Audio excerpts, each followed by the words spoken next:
Hello and welcome back to Scratch Golf Academy. I'm Anthony Vessecchia. I'm a Titleist Performance Institute certified golf fitness instructor. It's always such a long thing to say.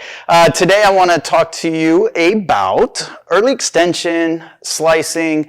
Basically, I just want to show you a couple drills to just groove your swing path and to also help with some ground force at the same time when you go into the gym.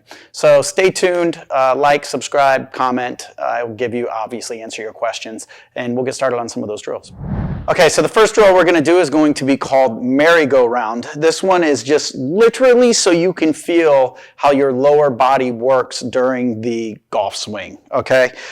It's just so you can feel a nice center of pressure path on the ground going straight through towards the target with your feet. And also it's going to allow you to keep your rear end back and not moving forward into an early extension. I had a series before on fixing an early extension, a 3-part series here on Scratch Golf Academy. So look that up and I give you drills that stop that. I'm going to show you this. The early extension is when you start your downswing and you move forward. So Michael had did a video on it earlier this week. Hopefully you guys saw that. I'm just going to go a little more into it with some exercise drills along with some easy grooving swing drills. He gave you a drill that helps you really when you're actually making contact. These are some that you can just warm up with that you won't necessarily make some contact with, but you will maybe on one of them, but not this first one. So this one is going to be called merry-go-round. And I'm also going to explain to you again, if you didn't go see the other 3-part series that I did on it with, I think I even went into 3D on it as well, so I'm not sure. But when you go into an early extension, real quick, before we start this windmill or merry-go-round, the early extension is when you get here, and usually it's caused because your hamstrings are too tight, your lats are too tight. It could just be a coordination issue where you can't really dissociate between upper and lower body.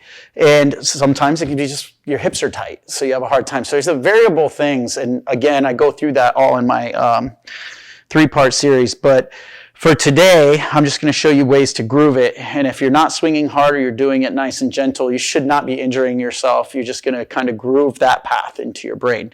First one is going to be merry-go-round. So I'm going to hold the club just like this. I'm going to be about mid-bicep on both sides for the club. Club face straight up in the air. I'm going to set up to the ball. And my job here is to make sure that I square it up, not by, you notice I'm there, I'm not turning it at all or making it happen. I'm moving my body to force it to square up. If I'm in this position and I do an early extension, I'll be out here when I get there and I'll have to really crunch down and it's almost going to hurt my side to get into that position. In my case, it's squishing my love handles.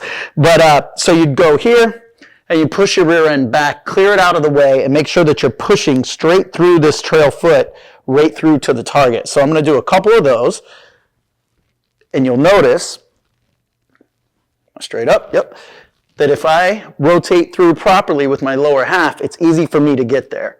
The issue with early extension is you lose power, you slice the ball, because a lot of times with an early extension, say if you're swinging normal, your path obviously is hopefully, for a lot of people like to come inside out or right on plane, they'll come over the top with it. So if their normal plane or path is here, if you move forward, it's going to come obviously forward because your whole body shifted forward. So then that's going to give you that, you're going to come across the ball, it's going to force the ball to spin in that direction.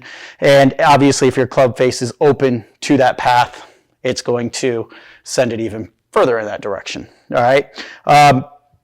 But with the merry-go-round, obviously, we're not going to be able to get in that position. It's going to be very hard. We're going to be here, and we're clearing our rear end. So that one's going to really help us get there.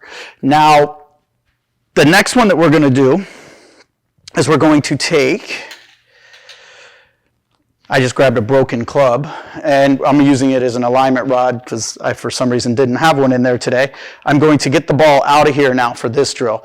So all I want to do now, I'm going to use my bag. A lot of times if I'm out on the range, and you can put your rear end against the bag stand, you can use your own bag, set up against your bag, or I'll just take an alignment rod and I'll stick it in the ground about 2 inches behind my lead foot. And the point of that is so I bump that alignment rod with my hip every single time. That's also going to allow me to not hang back. I'll miss it. It's going to allow me to get that proper weight shift and bump it and clear. So it's just not going to be out in front of me because you don't want to slide. You're going to put it directly behind it, behind your foot, so you just bump and get to that position. You can do that, or you can just do the bag behind you or a bag stand, which is what I'm going to do today. So what I'm going to do is I'm going to set up, make sure I don't hit my weights over here.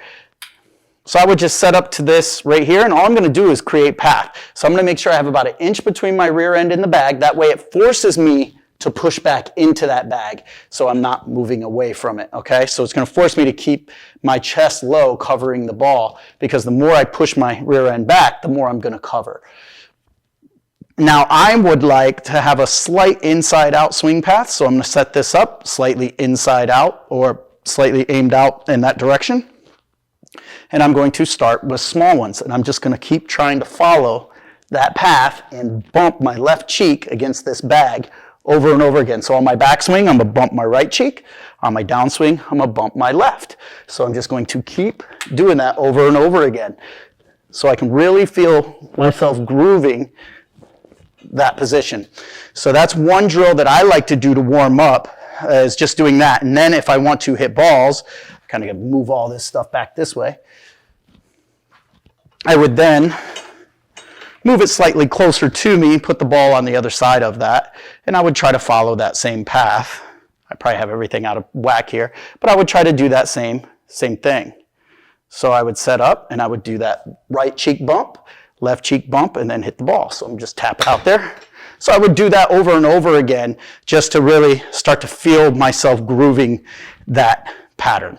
So that one is just my stop early extension swing drill. Now I will step up to one that you can do in the gym, and I don't really have a name for this. We'll call it, stop early extension kettlebell swing. But what I do is I like to hold a kettlebell. I don't know, this is a 20 pounder. I mean, you can use a 10. You just want something that has some good weight to it. You're not going to do a full swing with it, but I hold it in this position. And I set up and I do that same drill. So I make sure that I'm an inch away from the bag. You're obviously not going to have your bag in the gym, so you could set up against these here, about an inch away from them.